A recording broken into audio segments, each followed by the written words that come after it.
Hello students, we are doing our chapter 5 retirement or death of a partner, and our today's topic is accounting treatment of goodwill. As already discussed in the previous chapter, accounting standard 26, Indian accounting standard 38 जो किससे related है, intangible asset से related है, specifies that goodwill can be recorded in the books only when some consideration in money or money worth has been paid for it.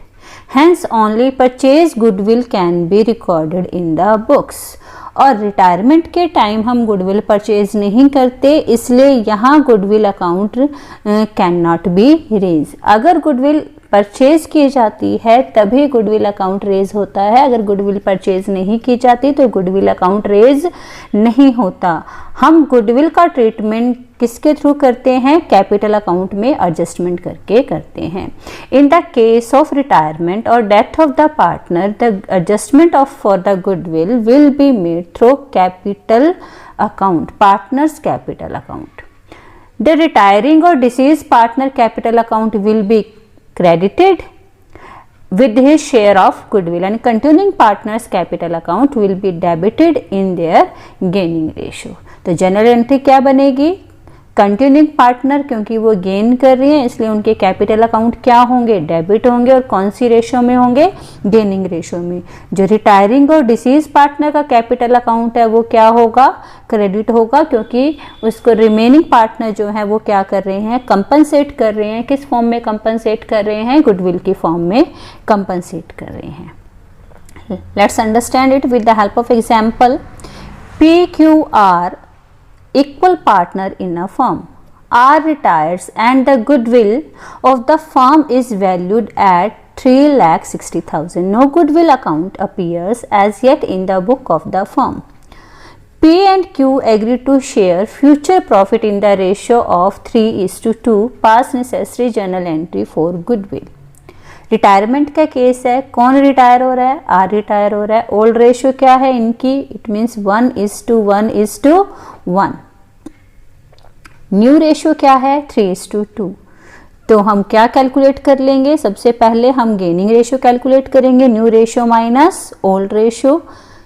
Are retire हो रहा है तो P का गेन कैलकुलेट करोगे. P की new ratio 3/5, new share 3/5 minus old share 1/3. Same as it is Q का calculate करोगे तो पी का शेयर आया 4/15 एंड क्यू का शेयर कितना है? 1/15. तो इनकी गेनिंग रेशियो क्या होगी? 4:1. अब इसी रेशियो में आप क्या करोगे? गुडविल का शेयर निकालोगे. फर्म की गुडविल कितनी है? 3,60,000. और अब आप क्या करोगे? इसमें से जो शेयर है वो कैलकुलेट करोगे. पी का शेयर कितना है? 1/3 मल्टीप्लाइड बाय 1/3. तो हमारा कितना आ जाएगा? 1,20,000. तो एंट्री क्या बनेगी? P's capital account, Q's capital account to R's capital account. R की कैपिटल अकाउंट में कितने जाएंगे? 1,20,000. इस 1,20,000 को किस रेशियो में शेयर करेंगे? पी एंड क्यू 4:1 की रेशियो में. Clear? Next, when the goodwill account is already appear in the books. अभी जो हमने पहले ट्रीटमेंट किया है वो किस गुडविल का ट्रीटमेंट किया है? which is valued at the time of retirement or at the time of death. Now when the goodwill account is already appear in the books means old goodwill, उसका क्या treatment होगा वो देखो. Usually the goodwill account is not shown in the books of a firm. But अगर retirement या death के time balance sheet में आपको ऑलरेडी क्या दी हुई है? गुडविल दी हुई है. तो उसका क्या ट्रीटमेंट होगा? It will be written off by debiting all the partners capital account in their old profit sharing ratio and crediting the goodwill account. Means यहाँ जो पार्टनर रिटायर हो रहा है उस पार्टनर को भी आप क्या करोगे? डेबिट करोगे. All partners capital account will be debited and the goodwill account will be credited. Old goodwill का ट्रीटमेंट क्या होगा? ऑल पार्टनर्स में डिवाइड होगी, डेबिट होगी उनके कैपिटल अकाउंट में, कौन सी रेशो में, ओल्ड रेशो में। बट जो न्यू गुडविल है उसका ट्रीटमेंट क्या होगा, वो रिमेनिंग पार्टनर उसमें डेबिट होंगे और कौन सी रेशो से, गेनिंग रेशो से डेबिट होंगे, और जो हमारा रिटायरिंग पार्टनर है उसका कैपिटल अकाउंट क्या होगा, क्रेडिट होगा। क्लियर हो गया दोनों केसेस में क्या ट्रीटमेंट होगा।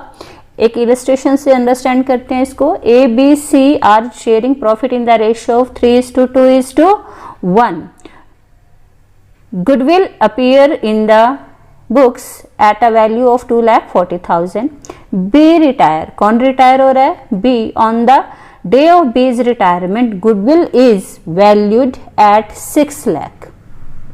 अब देखो 2,40,000 ओल्ड गुडविल है क्योंकि वो already appear in the books है, और जो 6 लाख है वो क्या है, न्यू गुडविल है जिसका वैल्यूएशन किस पर्पस के लिए किया गया है, रिटायरमेंट पर्पस के लिए किया गया है।